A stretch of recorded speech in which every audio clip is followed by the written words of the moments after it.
অনেক ডাক্তার দেখানোর পরেও আমি প্রেগনেন্ট হতে পারিনি। সবাই আমাকে উল্টোপাল্টা কথা শোনাতো। লোকের কথা শুনতে শুনতে আমি বিরক্ত হয়ে গিয়েছিলাম। আর এখন তো আমি সন্তানের জন্য সব কিছু করতে রাজি। আমার ছোটো ননদের বিয়ের পরে আমি প্রেগনেন্ট হয়ে গেলাম, কেননা আমার ছোটো ননদের বিয়ের রাতে আমি এমন একটা কাজ করেছিলাম যেটা শুনে আপনাদের গায়ের লোম খাড়া হয়ে যাবে। কেননা ওই রাতে আমার নাম তানিয়া, কিন্তু সবাই আমাকে পরি বলে ডাকে, কেননা আমি ভীষণ সুন্দরী ছিলাম। আর পুরো গ্রামে আমার সৌন্দর্যের চর্চা হতো। সবাই বলতো যে চৌধুরীদের মেয়ে কোনো হিরোইনের থেকে কম নয়। আমি যখনই আয়না দেখতাম খুব সুন্দর একটা চেহারা আমার চোখের সামনে ভেসে উঠত। এই ব্যাপারটা নিয়ে আমি ভীষণ খুশি ছিলাম যে এটা আমারই মুখ। নিজেকে নিয়ে আমার ভীষণ অহংকার আর গর্ব ছিল। আর হবে নাই বা কেন? আমি জানতাম যে আমি সুন্দরী, আর গ্রামের মধ্যে সবার থেকে বেশি সুন্দরী। কিন্তু এটা জরুরি নয় যে সুন্দর মানুষের ভাগ্যও সুন্দর হবে। মনে হয় আল্লাহর বিচার এমনই, তিনি একটা কিছু দিলে অন্যটা দেন না। অথবা হতে পারে সুন্দর লোকেদের উপরে কারো খারাপ নজর লেগে যায়। হয়তো আমার উপরেও কারো খারাপ নজর লেগে গিয়েছিল, কেননা আমি পুরো এলাকার মধ্যে সবচেয়ে সুন্দরী মেয়ে ছিলাম। গ্রামের সমস্ত মেয়েরা আমাকে দেখে হিংসে করত। আর তাদের হিংসে এমন ছিল যে সেটাকে তারা লুকিয়ে রাখতে পারতো না। তারা সবার সামনেই বলে দিত যে তারা আমাকে হিংসে করে। আমার সৌন্দর্য আমার জন্য অভিশাপ হয়ে গিয়েছিল, আর আমার পুরো জীবন বরবাদ হয়ে গিয়েছিল। একদিন আমরা সবাই বাড়িতেই বসেছিলাম, আর বাবা অফিসে গিয়েছিল।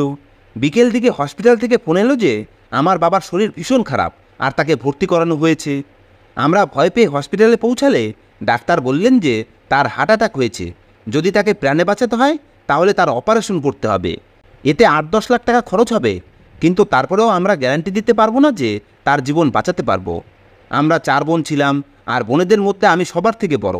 আমার মা তো ফুপিয়ে ফুপিয়ে কাঁদতে শুরু করেছিলেন, আর কাঁদতে কাঁদতে এটাই বলছিলেন যে তোমার যদি কিছু হয়ে যায় তাহলে এদের সবাইকে নিয়ে আমি কোথায় যাব। আমার বাবা বললেন এত টাকা জোগাড় করার কোনো দরকার নেই, আমাকে বাড়িতে নিয়ে চলো আর আমার একটা ইচ্ছা পূরণ করো, তাহলেই আমি একদম ঠিক হয়ে যাব। আমরা তার জেদের কারণে তাকে বাড়িতে নিয়ে এলাম। বাড়িতে এসে বাবা বলতে লাগলো যে সে আমার বিয়ে তার বন্ধুর ছেলের সাথে দিতে চায়। বাবা আরও বলল যে তার বন্ধুর ছেলে ভীষণ বড় লোক আর খুব ভালো মানুষ। আমার বাবা আমার উপরে নিজের অসুস্থতার ফায়দা উঠালো আর বলল তোকে এই বিয়ে করতেই হবে, এটাই আমার শেষ ইচ্ছে। 3 দিন পরেই তাড়াহুড়ো করে আমার বিয়ের দিন ঠিক হয়ে গেল। বিয়ের দিন বিয়েতে বসে এমন একটা কথা শুনতে পেলাম যে হতবাক হয়ে গেলাম, কেননা কেউ একজন বলছিল দেখো তো এটাই কি তানিয়ার বর? নিজে পরীর মতো দেখতে, আর তার বরকে দেখো কালো কুচকুচে। লোকজন এটা শুনে হাসছিল, কিছু লোক অবাক হয়েছিল, আর কিছু লোক খুশিতে গদগদ হয়ে বলছিল যে এর সাথে এটাই হওয়া উচিত ছিল, খুব ভালো হয়েছে। আমি মাথা তুলে দেখতে তো পারছিলাম না, আর আমার দেখা উচিতও ছিল না, কিন্তু তাদের কথা শুনে আমি বাধ্য হয়ে দেখতে চাইলাম। তাই আমিও নজর উঠিয়ে দেখলাম, কিন্তু এটা দেখে হতভম্ব হয়ে গেলাম যে আমার বর আমার থেকে 15 বছরের বড়, মোটা আর কুৎসিত একজন লোক। এসব দেখে আমি শ্বশুরবাড়ি যেতে রাজি হলাম না। আমি জানতাম যে জীবন একটাই, তাই এটা এভাবে নষ্ট হতে দিতে পারি না। আমি নিজের জীবন বরবাদ করতে চাই না, তাই আমাকে নিজের জীবন বাঁচানোর জন্য লড়তে হবে। এই কারণে আমি জেদ ধরলাম যে আমি কোনো মতেই শ্বশুরবাড়ি যাব না। এসব শুনে আমার মা আমার উপরে মান সম্মানের কথা বলে চাপ দিতে লাগলো। সে এমন এমন কথা বলল আর আমাকে ভয় পাইয়ে দিল। সে বলল আমি যদি শ্বশুরবাড়ি না যাই তাহলে এই লোকগুলো আমাদের খেয়ে ফেলবে, আর এমনিতেও গ্রামের লোকজন সুযোগ পেলে যে কাউকে অপমান করার জন্য মুখিয়ে থাকে। আমি তারপরেও রাজি হচ্ছিলাম না। তারপরে মা আমাকে জোর করলো আর আমাকে বুঝিয়ে শুনিয়ে বিদায় করে দিল, আর আমি আমার শ্বশুরবাড়িতে চলে এলাম। কিন্তু কোনোভাবেই আমি আমার কুৎসিত বরকে মন থেকে গ্রহণ করতে পারছিলাম না। যদিও আমার মা আমাকে বুঝিয়েছিল যে মেয়েরা আর কিছু করুক আর না করুক, কিন্তু সবার প্রথমে তাদের নিজের বরকে খুশি করা উচিত। যদি কেউ নিজের বরকে খুশি না রাখে তাহলে সে নিজেও কখনো খুশি থাকতে পারবে না। আমি আমার জীবনে আর কোনো ঝামেলা চাইছিলাম না। জেদ করে আর কী বা আমি পেতাম? তাই বাধ্য হয়ে আমাকে তার সাথে বাসর রাত পালন করতে হলো। সে ভীষণ ধনী ছিল, কিন্তু তাদের বাড়িতে তার একজন অবিবাহিত বোন ছিল। আমার ননদ খুব একটা সুন্দর ছিল না, সে খুব একটা ভালো মানুষও ছিল না, আর না তো তার কোনো বুদ্ধিশুদ্ধি ছিল। প্রতিটা ব্যাপারেই সে কথা বলতে থাকতো। প্রথম দিনই সে আমাকে জিজ্ঞেস করলো বাসর রাতে তুমি আর দাদা কি কি করেছিলে। এই কথা শুনে তার উপরে আমার খুব রাগ হয়েছিল। ও সবসময় এই বাড়ির মালকিন হওয়ার চেষ্টা করত। আমার কোনো অভ্যাসই ওর পছন্দ হতো না। ও আমার খাওয়া দাওয়া খরচ খরচা সব কিছুর দিকে নজর রাখত। ও আমাকে বারবার বলতো যে আমার দাদা অনেক কষ্ট করে টাকা পয়সা ইনকাম করে, তুমি তার কষ্টের টাকা এভাবে উড়িয়ে দিও না। ওর এইসব ব্যাপারে নাক করানো আমার একদমই পছন্দ হতো না। তাই আমরা দুজন একে অপরের শত্রু হয়ে গেলাম। ওর ব্যাপারে তো জানি না, কিন্তু আমি ওকে খুব বেশি ঘৃণা করতে শুরু করেছিলাম। আমি আমার ননদের থেকে বেশি সুন্দরী ছিলাম, আর সে একদমই সাধারণ দেখতে ছিল। কিন্তু তাও যদি আমরা দুজন কোনো অনুষ্ঠানে বসে থাকতাম, তাহলে সবার নজর ওর দিকেই থাকতো। ও সবাইকে নিজের দিকে আকৃষ্ট করার কায়দা জানতো, আর ওর এই ব্যাপারটাতেই আমার ভীষণ রাগ হতো। সে পড়াশোনাতেও ভালো ছিল, আর সমস্ত কাজকর্মেও। আর এদিকে আমি খাবার বানাতেও জানতাম না। ছোট ছোট এইসব বিষয় নিয়েই ওর প্রতি আমার ঘৃণা জন্মালো। আমার শ্বশুরবাড়ির লোকেরা আমার উপরে খুশি ছিল না, কেননা এখনও পর্যন্ত আমার কোনো সন্তান হয়নি। আমি দেখতে তাদের থেকে অনেক বেশি সুন্দরী ছিলাম, কিন্তু তবুও কেউ আমার সম্মান করতো না।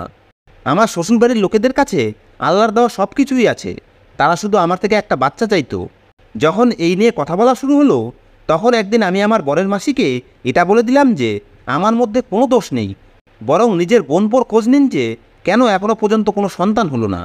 এই কথাটা যখন ওই বাড়ির সবাই জানতে পারল, তখন হতবাক হয়ে গেল, কেননা সে বাড়ির কোনো বউ এরকম কথা বলার সাহস দেখাতে পারতো না। তারপরেও তারা সবাই আমাকে ভালোবেসে বোঝালো, কিন্তু আমার এই ব্যাপারে এত কথা বলা একদমই ভালো লাগেনি। যাই হোক, আমার ননদের বিয়ে খুব ধনী একটা ছেলের সাথে ঠিক হয়ে গেল। এটা নিয়েও আমি খুব দুঃখ পেয়েছিলাম, কেননা আমি চাইতাম যে সে একটা গরিব বাড়িতে যাক, কারণ সে প্রায়ই আমার বাবার বাড়ির অবস্থা নিয়ে আমাকে কথা শোনাতো। যাই হোক, যা হওয়ার ছিল তা হয়ে গেছে। আমার স্বামী অনেক টাকা ইনকাম করে, আর এই বাড়ির সমস্ত কিছু তার ইনকামের থেকেই হয়েছে। যদি আমার স্বামীর কাছে টাকা না থাকতো, তাহলে আমি এক সপ্তাহও তার সঙ্গে থাকতাম না। সে আমার প্রতিটা প্রয়োজন পূরণ করত, আমাকে এত সোনার গহনা দিয়েছিল যে কোনো মহিলার এত নকল গহনাও নেই। এই কারণে এইসব ভেবেই আমি আমার জীবনে কিছুটা সুখী হতাম। কিন্তু সন্তানের ব্যাপারে আমি খুব টেনশনে ছিলাম, কারণ আমাকে এই বাড়িতে নিজের পা শক্ত করতে হবে। কেননা একজন পুরুষের কাছে যদি টাকা থাকে, তাহলে তার মেয়ের অভাব হয় না, তাতে সে যতই কুৎসিত হোক না কেন। বলা হয় একজন পুরুষ মানুষের টাকা ছাড়া আর কিছুই দেখা হয় না। না তো আমি আমার ননদের ভালো সম্বন্ধ আশা আটকাতে পেরেছিলাম, আর না তো আমি এই সম্বন্ধ হওয়াকে আটকাতে পারলাম। কিন্তু তার উপরে প্রতিশোধ নেওয়া এখনও আমার বাকি ছিল। আমি মনে মনে সিদ্ধান্ত নিয়েছিলাম যে আমি তার বিয়েতে এমন পোশাক পরব যে সবাই আমার দিকে হা হয়ে তাকিয়ে থাকবে, সবার মনোযোগ আমার দিকেই থাকবে, এবং সবাই ভাববে যে এই নতুন বউ তো কোনো কাজেরই না। ওর বৌদি যদি আমাদের বাড়ির বউ হতো, তাহলে কত ভালো হতো। আমার স্বামী যদিও দেখতে কুৎসিত, কিন্তু মনের দিক থেকে সে খুব ভালো ছিল। আমি ইশারায় যা বলতাম, সে সঙ্গে সঙ্গে আমার জন্য তাই করত। আমি যা চাইতাম তাই নিয়ে আসতো। তাই আমি এই জিনিসটার সুযোগ নিলাম। আমি আমার স্বামীকে বললাম, বিয়েতে পরার জন্য আমি সুন্দর দেখে একটা পোশাক বানাতে চাই, আর আমি বিয়েতে খুব সুন্দর করে সাজতে চাই। আমার স্বামী বুঝতে পেরে গেল যে আমি একজন মহিলা, আর সব মহিলারাই বিয়েতে সুন্দর করে সাজগোজ করে। তাই আমার স্বামী এই বিষয়ে কোনো আপত্তি করেনি। আমি আমার স্বামীর কাছে যত টাকা চেয়েছিলাম, সে চুপচাপ তত টাকা আমাকে দিয়ে দিয়েছিল। আমি নিজের জন্য একটা লেহেঙ্গা কিনলাম, যেটা খুবই সুন্দর ছিল। সেই লেহেঙ্গার সাথে ভালো ভালো গহনাও পরলাম। বিয়ের দিন আমাকে সবার চেয়ে সুন্দরী লাগছিল। আমি যেমন চেয়েছিলাম ঠিক তেমনই হলো। সবার আকর্ষণ আমি আমার দিকে করে নিয়েছিলাম। বরযাত্রীর লোকেরা বারবার জিজ্ঞেস করছিল যে এই মেয়েটাকে। এছাড়াও আমার বিয়েতে পরিবারের অনেক লোক আসতে পারেনি, তাই তারাও যারা আমাকে প্রথমবার দেখছিল, তারা আমার দিকে তাকিয়েই থেকে গিয়েছিল। এইসব দেখে আমার হৃদয় খুব শান্তি পাচ্ছিল। এমনকি আমার ননদের স্বামীও আমার দিকে একদৃষ্টে তাকিয়েছিল। সে হয়তো ভাবছিল যে সে এ কেমন বউ পেয়েছে, অথচ এই পৃথিবীতে কত সুন্দরী সুন্দরী মেয়ে আছে। এইসব ভেবে আমি খুবই খুশি ছিলাম। ননদের বিয়ের পরে যখন আত্মীয়রা সবাই খাবার খেতে বসলো, তখন আমি আমার মেকআপ ঠিক করার জন্য আমার ঘরের দিকে যাচ্ছিলাম। যখন আমি স্টোররুমের পাশ দিয়ে যাচ্ছিলাম, তখন হঠাৎ কেউ আমার হাত ধরে টান দিল। হঠাৎ হওয়া এই ঘটনায় আমি চমকে উঠেছিলাম। ঘরের ভিতর অন্ধকার ছিল। হঠাৎ ঘরের লাইট জ্বেলে কেউ একজন আমার মুখে হাত দিয়ে চেপে ধরল। যখন আমি সেই লোকটাকে দেখলাম, তখন আমার পায়ের নিচ থেকে মাটি বেরিয়ে গেল, কেননা সেটা আর কেউ নয়, বরং আমার ননদের স্বামী। আমি তাকে ছাড়ানোর চেষ্টা করতে লাগলাম। সে হেসে দিল আর বলতে লাগলো, একটু দেরি করে ফেলেছি বৌদি, নইলে ওই মোটা কুৎসিত বুড়োর হাতে তোমাকে পড়তে দিতাম না। আমি নিজেই তোমাকে বিয়ে করে নিতাম। তোমার মতো সুন্দরী বউ ভাগ্যবান লোকেদের ভাগ্যেই থাকে।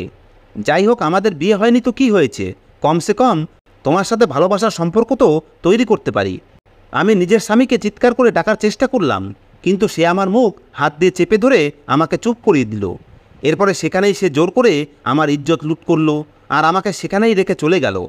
এরপরে খাওয়া দাওয়া হয়ে গেলে বিদায়ের সময় সবাই এত ব্যস্ত ছিল যে কেউ এ ব্যাপারটার দিকে খেয়ালই করল না। বিদায় অনুষ্ঠান শেষ হওয়ার পরে যখন আমার বর ঘরে এলো, তখন আমি নিজেকে সামলে নিয়েছিলাম, তাই সে আমাকে সন্দেহ করেনি। আমি এটা বলে তাড়াতাড়ি করে শুয়ে পড়লাম যে আমি ভীষণ ক্লান্ত হয়ে পড়েছি। সারা রাত আমি কাঁদতে লাগলাম আর ভাবতে লাগলাম এবার কি হবে। আমার সাথে খুব অন্যায় হয়েছে, যেটা হওয়া কোনো মতেই উচিত ছিল না। এটা হয়তো আমারই ভুল ছিল, কেননা আমি সেজেগুজে ঘুরে বেড়াচ্ছিলাম। আমি তো আগে থেকেই সুন্দরী ছিলাম, তার উপরে আমি যেহেতু সেজেগুজে ছিলাম তাই আমি আরও বেশি লাবণ্যময়ী লাগছিলাম। আমার জায়গায় যে কেউ হলেও সে এটা তো অবশ্যই বুঝতো যে আমার এই কথাটা কাউকেই বলা উচিত নয়। যদি আমি এই কথাটা কাউকে বলতাম তাহলে সে সাথে সাথে এটাই বলতো যে এটা আমারই দোষ, আর সবাই আমাকেই খারাপ বলতো, কেননা আমার ব্যবহার এই পরিবারের সবার সাথেই খারাপ ছিল। আমার সাইড নিয়ে বলার মতো কেউ ছিল না। এজন্যই আমি এই ব্যাপারে আমার মুখ বন্ধ করে নিলাম। মন তো চাইতো যে এই কথাটা আমি কাউকে না কাউকে অন্তত বলি আর নিজের হৃদয়ের বোঝ হালকা করে নেই। অন্তত নিজের মাকে বলি, কিন্তু মায়ের সাথে আমার সম্পর্ক ভালো ছিল না, সেও আমাকে খারাপ মেয়ে মনে করত।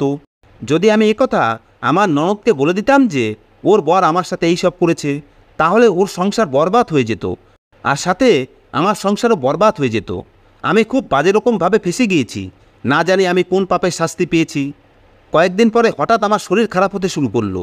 এরপরে যখন আমি ডাক্তারের কাছে গেলাম তখন আমি এমন একটা কথা জানতে পারলাম যেটা শুনে আমার মনে হতে লাগলো না জানি আমি কোন অপরাধের শাস্তি পাচ্ছি।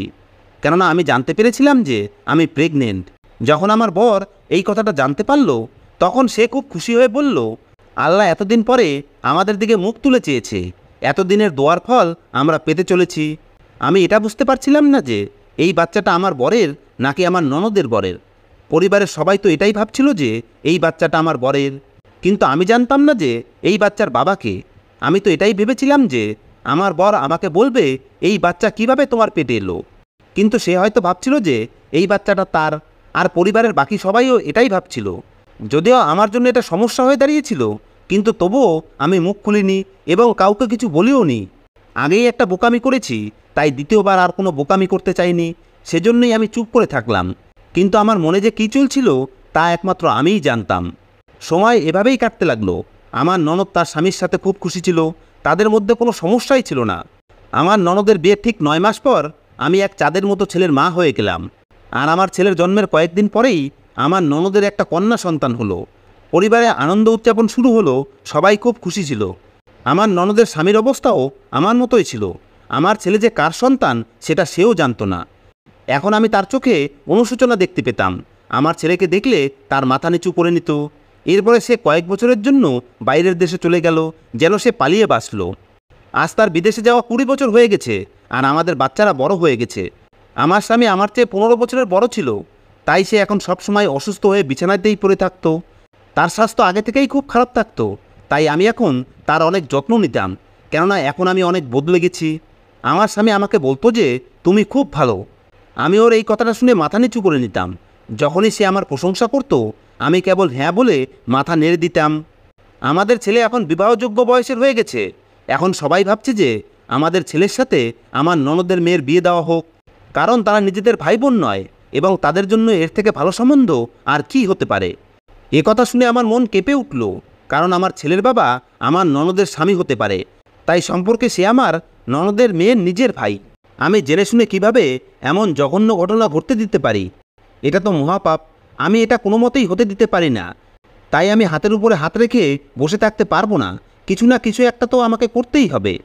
আমি এই বিয়েতে কোনো মতেই রাজি হইনি। এতে করে আমি আবার একবার পরিবারের সবার কাছে খারাপ হয়ে গেলাম। সবাই বলল আমি যেহেতু ননদকে পছন্দ করি না, এই জন্য তার মেয়ের সাথে নিজের ছেলের বিয়ে দিতে চাইছি না। আমি পুরনো শত্রুতা এখনও বজায় রেখেছি। সবাই আমাকে বলল তুমি খুব অদ্ভুত মহিলা, তো এত পুরনো শত্রুতা এখনও হৃদয়ে নিয়ে বসে আছো। আমার পরিবারের লোকেরা আমাকে অনেক কথা শোনালো এবং আমাকে খুবই খারাপ মনে করলো, এবং তারা বলতে শুরু করলো যে আল্লাহ ভালোই করেছেন যে তোমাকে মেয়ে দেননি। না জানি আমার বিরুদ্ধে আরও কী কথা হচ্ছিল। অনেকে অনেক কিছু বলছিল, কিন্তু আমি সেসব শুনতে চাইনি। এখন আমি কী বা করতে পারি? আমি খুব অসহায় ছিলাম, আর নিজের অসহায়ত্বের কথা কাউকে বলতেও পারছিলাম না। আমি জোর গলায় সবাইকে বললাম যে আমি আমার ননদের মেয়ের সাথে আমার ছেলের সম্বন্ধ করব না, কারণ আমি এটা কোনো মতেই চাই না। কিন্তু এ কথা জেনে আমার পায়ের নিচ থেকে মাটি বেরিয়ে গেল যে আমার ছেলে আমার ননদের মেয়েকে বিয়ে করতে চায়। ননদের স্বামীও বিদেশ থেকে ফেরার পরে তার কানে এই খবর পৌঁছালে সেও খুব অস্বস্তিতে পড়ে যায়। আমাদের দুজনের অবস্থাই খুব খারাপ। কী করব বুঝতে পারছিলাম না। 20 বছর আগের করা পাপ এখন আমাদের কোন অবস্থায় এনে ফেলেছে। সেই ঘটনায় আমার এটাই দোষ ছিল যে আমি কাউকে কথা বলিনি। আমার এটা সবাইকে বলা উচিত ছিল। আমার ছেলে সবার সামনে আমাকে অস্বস্তিতে ফেলে দিয়েছিল যখন ও সবার সামনে বলেছিল যে ও তাকেই বিয়ে করতে চায়। পরিবারের সবাই আমাকে বলল, ছেলেও যখন এটাই চাইছে তখন তোমার সমস্যা কী? দুজনেরই বাগদান হয়ে গেল। এদিকে আমি যেন জ্বলন্ত আগুনে শুয়ে আছি। এক রাতে বুকে সাহস সঞ্চয় করে স্বামীর পায়ের কাছে বসে কাঁদতে কাঁদতে তাকে সব খুলে বললাম যে আমার ভুল শুধু এটুকুই ছিল যে আমি মান সম্মানের ভয়ে কথা কাউকে বলতে পারিনি। সেই রাতে আমার সঙ্গে কেন এসব হয়েছিল আমি জানি না। সেই ছেলেটা কার সেটাও আমি জানি না। তুমি আমাকে ক্ষমা করে দাও আর আমার সঙ্গী হয়ে এই বিয়েটা আটকাও। এটা যেন কোনো মতেই না হয় যে আমাদের দ্বারা পাপ হয়ে যায়। আমার স্বামী চুপচাপ বসে অনেক সময় ধরে আমার কথা শুনছিল, কিন্তু কোনো জবাব দিচ্ছিল না। আমি যখন তাকে নাড়ালাম তখন আমার পায়ের তলা থেকে মাটি বেরিয়ে গেল, কেননা আমার স্বামী এই দুনিয়াতেই নেই। আমার কথা সে শুনতেই পায়নি। সে তো অনেকক্ষণ আগেই এই দুনিয়া থেকে চলে গেছে। আমি ফুপিয়ে ফুপিয়ে কাঁদতে লাগলাম, কেননা এখন আমাকে সাহায্য করার মতো নিজের কেউ রইল না। আমি ভেবেছিলাম এই দুর্ঘটনার পরে পরিবারের লোকেরা বিয়ে আটকে দেবে, কিন্তু পরিবারের সবাই আমাকে এটাই বলছিল যে এটা আমার বরের শেষ ইচ্ছা। ঠিক হলো, কয়েকদিন পরেই বিয়ের অনুষ্ঠান করে নেওয়া হবে আর বিদায় 2 বছর পরে করা যাবে। এখন একটাই রাস্তা বাকি আছে। আমি আমার ননদের স্বামীকে ফোন করলাম আর তাকে দেখা করার জন্য বাড়িতে ডাকলাম। সেও এই টেনশনের মধ্যেই ছিল আর চাইছিল যে আমরা নিজেদের মধ্যে কথা বলি। আমি তাকে বললাম যে তুমি আমার উপরে যে অত্যাচার করেছিলে এবার সেটা আমাদের সন্তানের উপরে পড়তে চলেছে। এখনও সময় আছে। যদি সত্যিকারের পুরুষ মানুষ হও তাহলে সবাইকে সত্যিটা বলে দাও। কিন্তু সে এখনও ভালো কিছু করার জন্য তৈরি ছিল না, কেননা সেই লোক যে আমার ইজ্জত নিয়েছিল। সে পরিষ্কারভাবে বলে দিল, আমি আমার মুখ খুলব না, না হলে আমার মানসম্মান মাটিতে মিশে যাবে। যে লোক নিজের বিয়ের রাতে অন্য কোনো মহিলার অন্য কারোর বউয়ের সম্মান নষ্ট করতে পারে তার থেকে এর বেশি কী বা আশা করা যেতে পারে। বিয়ের দিন এগিয়ে আসতে শুরু করলো আর আমি ভীষণ টেনশনে থাকতে লাগলাম। শেষমেশ আমি একটা সিদ্ধান্ত নিলাম আর আমি এই সমস্ত কথা একটা চিঠিতে লিখে আমার ছেলের বিছানার তলায় রেখে দিলাম আর আত্মহত্যা করার চেষ্টা করলাম। 2 সপ্তাহ পরে যখন আমার হুঁশ ফিরল তখন আমি হাসপাতালের বিছানায় শুয়ে। আমাকে আমার ছেলে বাঁচিয়ে নিয়েছিল, কিন্তু এরপরে এটা দেখে আমার পায়ের তলা থেকে মাটি বেরিয়ে গেল যে আমার ননদের মেয়ে আর আমার ছেলে বিয়ে করে নিয়েছে। আমার ননদের মেয়ে নতুন বউয়ের মতো সেজেগুজে আমার মাথার কাছে দাঁড়িয়ে আছে। আমি খুব বাজেভাবে কাঁদতে লাগলাম আর বলতে লাগলাম, এটা কত বড় পাপ হয়ে গেল। আমার অবস্থা খারাপ হতে শুরু করেছিল। তারপরে সেখানে এমন কিছু হলো যেটা শুনে আমি হতবাক হয়ে গেলাম। আমার ছেলে বলল যে সে আগেই নিজের ডিএনএ টেস্ট করিয়ে নিয়েছে, কেননা সে সেই চিঠিটা পড়েছিল আর এই ব্যাপারটা তার স্ত্রী মানে আমার ননদের মেয়েও জানে। সেও ডিএনএ টেস্ট করার জন্য নিজের বাবার রক্ত পর্যন্ত এনে দিয়েছিল। আর এভাবেই ডিএনএ টেস্টে প্রমাণ হলো যে সে আমার ননদের বরের নয়, বরং আমার বরের ছেলে। আর এরা দুজন নিজেদের ভাই বোন নয়। কথা শুনে আমার এমন মনে হচ্ছিল যে কেউ যেন আমার মাথার উপর থেকে অনেক ভারী বোঝা নামিয়ে দিয়েছে। আমি হাত জড়ো করে সবার কাছে ক্ষমা চাইলাম আর আজকে আমার পুরো পরিবার আমার সাথ দিল আর বলল যে তোমার কোনো ভুল ছিল না, ভুল তো তার ছিল। এরপরে পরিবারের সবাই মিলে আমার ননদের বরকে অনেক বাজে বাজে কথা শোনালো, তাকে খুব অসম্মান করলো আর সবাই তার সাথে সমস্ত সম্পর্ক শেষ করে দিল। এরপর আমার ননদের বর শহরে চলে গেল আর আমার বৌমা আর আমার ছেলে আমাদের সাথে আমাদের বাড়িতে থাকতে লাগলো। আমাকে স্বীকার করতেই হবে যে আমার বৌমা একজন খুব ভালো মানুষ, যে সব সময় আমার খেয়াল রাখে। জানি না কী কারণে সবাই আমাকে ক্ষমা করে দিল, যদিও আমি এত বড় একটা কথা সবার থেকে লুকিয়ে রেখেছিলাম। কখনো কখনো জীবন আমাদের সাথে এটাই করে। যদি আমার ভাগ্য খুব খারাপ হয়ে এমন কিছু ঘটতো যেটা আমরা কখনোই ঠিক করতে পারতাম না, তাহলে আমি কত বড় পাপী হতাম আর আল্লাহর সামনে গিয়ে কিভাবে দাঁড়াতাম। ধন্যবাদ বন্ধুরা।